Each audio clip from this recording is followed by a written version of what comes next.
Remember, to watch the full session, head over to our free learning platform where you can watch and download all of our free resources. So the question is, in brief, what is the ruling of wiping over non-leather socks? Do we agree? Non-leather socks. And non-water resistant socks that you can buy in Turkey. So you should know that the madahib have differed about this, barakallahu feekum.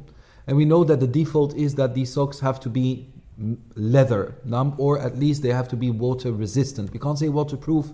That would mean that you could dive with them like 50 meters below water level and that you would still have dry feet when you come out. So that's not the case. So we say water resistant. That's the default in every madhab. But then of course, back then the socks we have today did not exist. So the scholars, they differed. So we have within the madhahib, that the ones that are the most strict are the Malikiyah.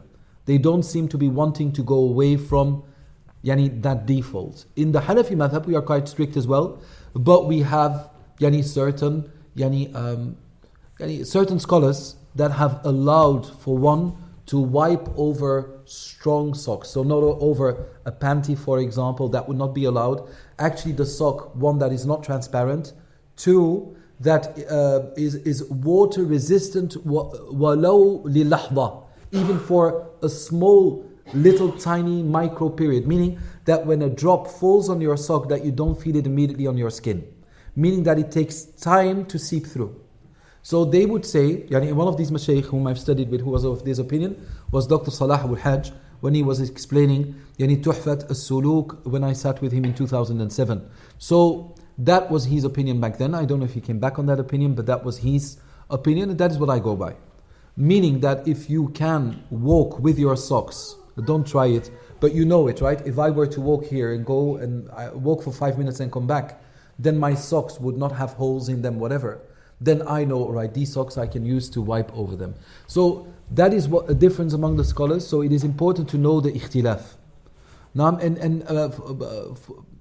for the information, ikhtilaf in the Arabic language doesn't stand for mukhasama. Mukhasama meaning that you disagree.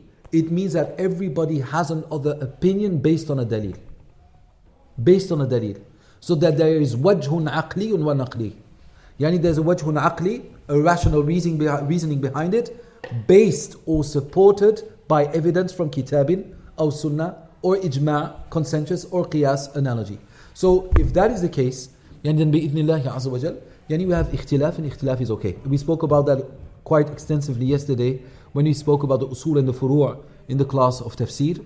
So that's my answer to your question.